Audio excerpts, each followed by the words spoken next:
تهدید میکنه.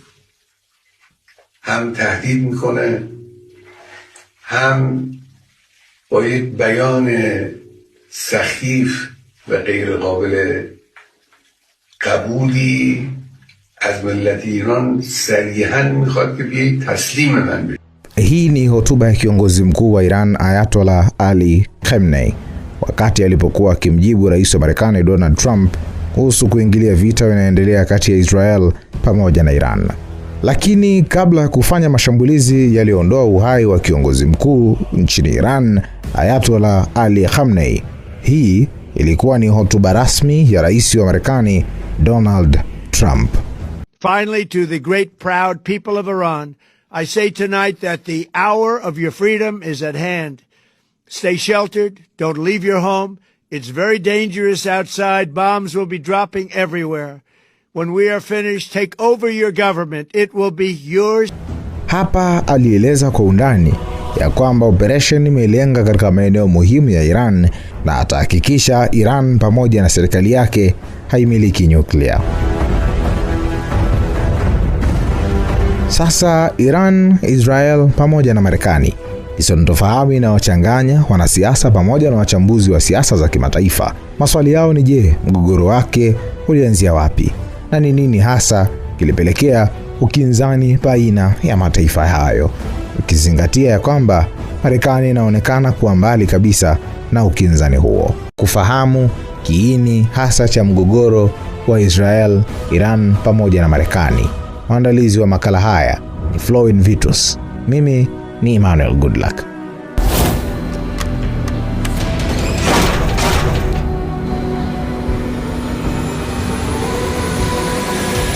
Mvutano wa Iran, Marekani pamoja na Israel sio mvutano wa jana wala leo. Ni mgogoro uliojengwa juu ya historia ndefu ya siasa, mapinduzi, mafuta, dini pamoja na maslahi ya kimataifa. Lakini ili kuelewa chanzo chake, lazima kurudi nyuma kwa karne kadhaa katika historia ya taifa la Iran. Nchi ambayo leo inajulikana kama Iran, hapo zamani ilifahamika kama Persia. Ustaarabu wa Persia ulikuwa ni miongoni mwa ustaarabu wa kale zaidi duniani, ukianzia zaidi ya miaka 2500 iliyopita katika eneo la kusini lililofahamika kama Persia. Persia lilikuwa ni jimbo la kusini ambalo ndicho kiini sahihi cha Persia, ambayo kwa sasa ndilo taifa la Iran. Hivyo mpaka kuitwa Iran ya sasa ilianza kufahamika kama Persia.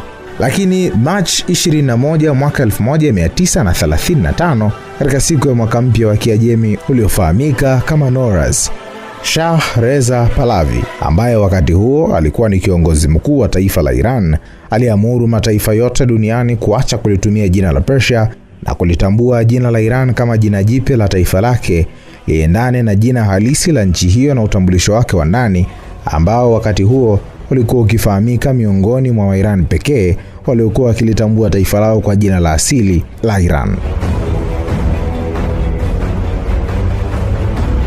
Mabadiliko ya kisiasa na utawala nchini Iran yamehusishwa na mgogoro na sintofahamu kati yake Israel pamoja na Marekani, ambao mpaka sasa umefikia kilele cha ubishani wa silaha na sio mazungumzo ya amani kama ambavyo ilikuwa awali.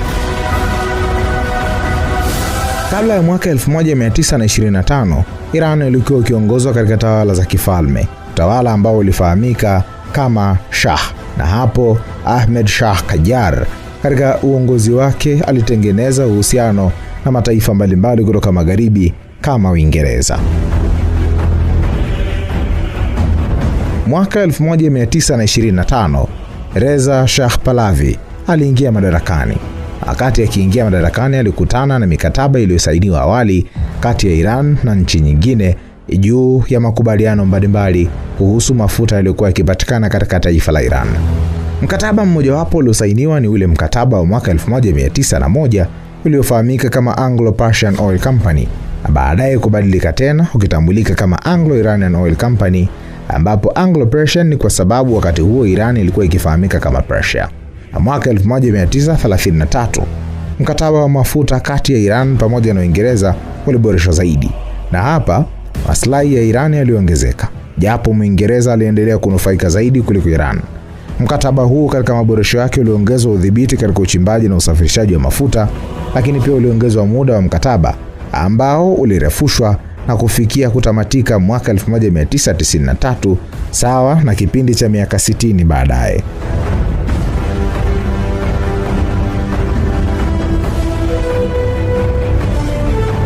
Reza Pahlavi baada ya muda kupita alishtuka na aliagiza kupitiwa upya kwa mkataba huo ambao aliamini kuna baadhi ya mambo hayapo sawa ndani ya mkataba.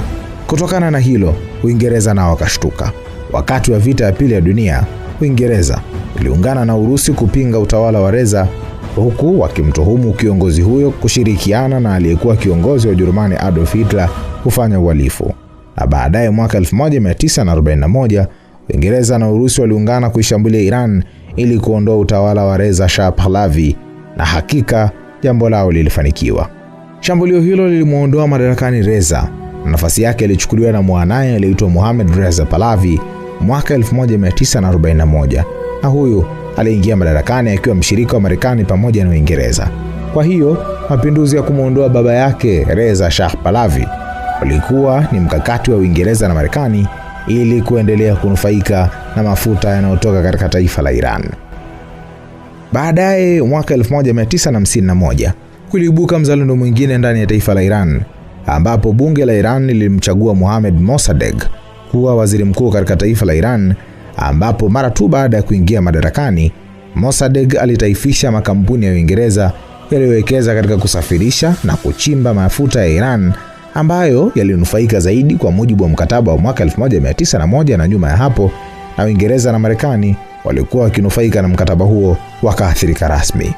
Mossadegh alienda mbali zaidi, akaitaka Iran iongozwe kwa demokrasia, lakini pia alitaka kupunguzwa kwa muda wa utawala wa mfalme, na baadaye akajikuta akikinzana na serikali iliyopo madarakani chini ya mfalme Mohammad Reza Pahlavi.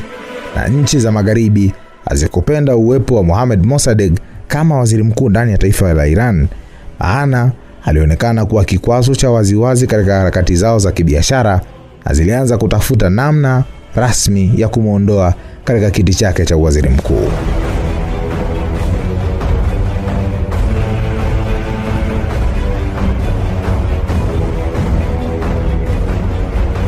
Wakati wakitafuta namna ya kumuondoa waziri mkuu Mohammad Mossadegh, ambaye Wairani wengi walimpenda sana, nchi za magharibi zilipata upenyo, ambapo mwaka 1953 mashirika ya kijasusi ya Marekani yani CIA pamoja na M16 ya Uingereza yaliweka shinikizo kwa mfalme Mohammad Reza Pahlavi amfukuze kazi waziri mkuu Mohammad Mossadegh kwa amri ya kifalme, na ilipofika Agosti mwaka huo, mfalme aliandika barua ya kumuondoa waziri mkuu, jambo lililoshindikana kwa sababu barua ilipomfikia waziri huyo alihoji, kwa nini mfalme aandike barua ya kuniondoa madarakani bila ya idhini ya bunge ambalo ndilo lililomchagua?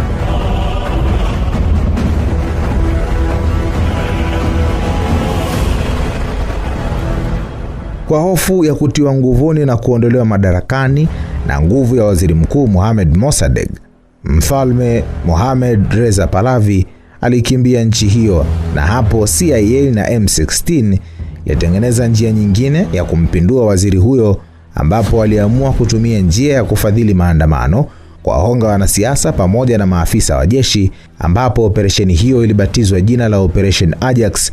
Hatimaye ilifanikiwa kumuondoa madarakani Mohammad Mossadegh katika kiti cha waziri, na mfalme akarejea rasmi katika kiti chake kutoka mafichoni. Haikuishia hapo. Mapinduzi ya Iran ya mwaka 1979 yalichochewa na chuki za mlengo wa kushoto, ambapo utawala wa Shah yani mfalme ulishukiwa kuwa mshirika wa Marekani, na mapinduzi ya waziri mkuu Mohammad Mossadegh ya mwaka 1953 yaliongeza chuki na kufanya utawala wa Shah yani utawala wa kifalme kupigwa vita na wananchi wa Iran.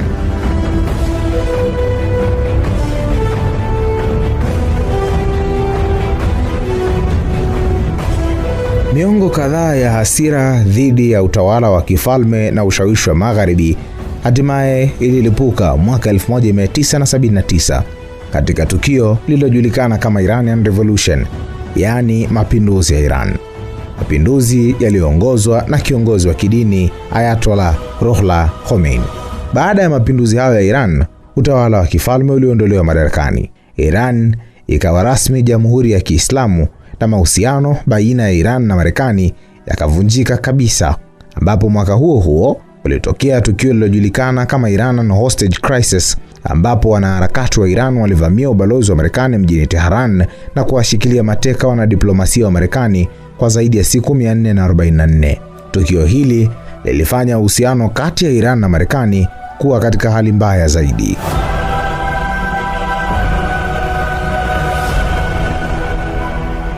Baada ya mapinduzi ya mwaka 1979, Iran ilitangaza kuwa haitambui Israel kama taifa halali. Viongozi wa Iran waliishutumu Israel kwa kuwakandamiza wa Palestina. Kwa upande wake, Israel imekuwa ikiona Iran kama tishio kubwa kwa usalama wake, hasa kutokana na mpango wake wa nyuklia na msaada wake kwa makundi kama Hezbollah na Hamas.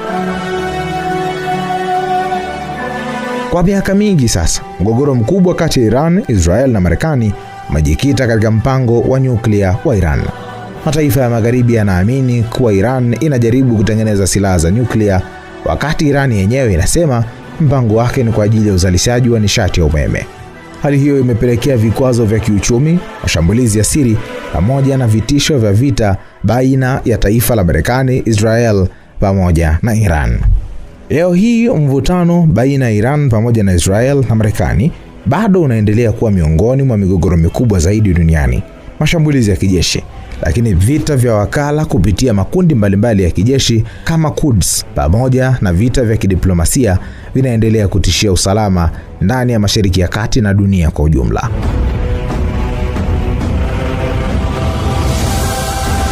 Mwaka 2015, Iran ilifikia makubaliano ya kimataifa ya nyuklia yaliyojulikana kama JCPOA yaliyolenga kudhibiti mpango wake wa nyuklia kwa kubadilishana na kuondolewa kwa vikwazo vya kiuchumi.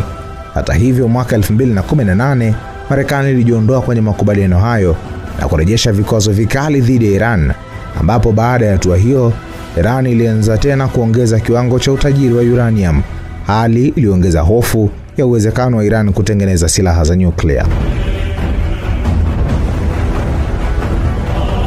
Mwaka 2025, mvutano baina ya Israel pamoja na Iran ulifikia kilele baada ya Israel kufanya mashambulizi ya ghafla dhidi ya vituo vya kijeshi na vya nyuklia ndani ya taifa la Iran, ambapo mvutano huo ulijulikana kama vita ya siku 12. Katika mashambulizi hayo, Israel ilishambulia zaidi ya vituo 100 vya kijeshi vya nyuklia, ilishambulia viongozi wa kijeshi na wanasayansi wa nyuklia wa Iran ambao waliuawa, ambapo Iran ilijibu kwa kurusha mamia ya makombora na ndege zisizo na abiria, yani drone, kuelekea Israel. Baada ya siku 12 za mapigano makali, Marekani iliingilia kati na kusaidia kupatikana kwa makubaliano ya kusitisha vita, lakini vita vilisitishwa ingawa mvutano haukuishia hapo. Mwanzoni mwa mwaka 2026 hali ilianza kuwa mbaya tena. Marekani ilianza kupeleka maelfu ya wanajeshi na silaha nyingi Mashariki ya Kati, huku Israeli ikiendelea kuonya ya kwamba Iran ilikuwa karibu kutengeneza silaha za nyuklia. Hatimaye tarehe 28 Februari mwaka 2026, Israel pamoja na Marekani zilianzisha operation kubwa ya kijeshi dhidi ya Iran iliyojulikana kama Operation Lion's Roar. Mashambulizi yaliyolenga vituo vya nyuklia, vituo vya makombora, miundombinu ya kijeshi pamoja na viongozi wakuu wa Iran. Katika mashambulizi ya mwanzo, viongozi kadhaa wa juu ya Iran waliuawa, akiwemo kiongozi mkuu wa Iran Ayatollah Ali Khamenei, kulingana na taarifa za kijeshi.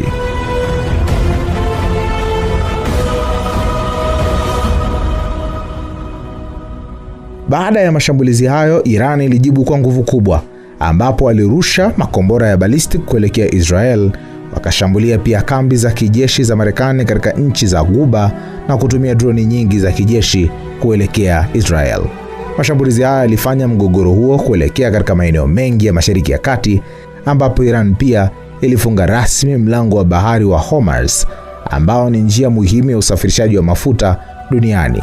Hatua hiyo ilisababisha usafirishaji wa mafuta na biashara za kimataifa kuyumba kwa kiwango kikubwa. Kwa sasa mapigano kati ya Iran, Israel pamoja na Marekani bado yanaendelea na yanaonekana kuwa hatari zaidi kuliko migogoro ya miaka iliyopita. Ripoti zinaonyesha Marekani na Israel zimefanya maelfu ya mashambulizi ya anga dhidi ya taifa ya Iran, lakini Iran imeendelea kurusha makombora na drone katika maeneo mbalimbali Mashariki ya Kati, na maelfu ya watu wameuawa na kujeruhiwa katika maeneo tofauti.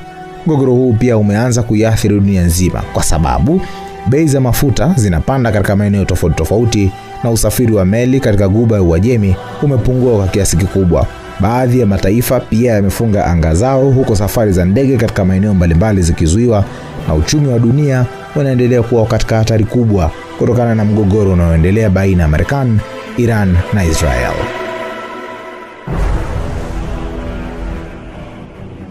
Huu ndio mwisho wa makala haya maalum yanayohusu kiini, maendeleo na mgogoro wa Iran, Israel pamoja na Marekani. Kwa taarifa zaidi, makala, uchambuzi, endelea kuzipata kutoka kwetu IREM TV. Mwandalizi wa makala haya ni Flowin Vitus. Mimi ni Emmanuel Goodluck.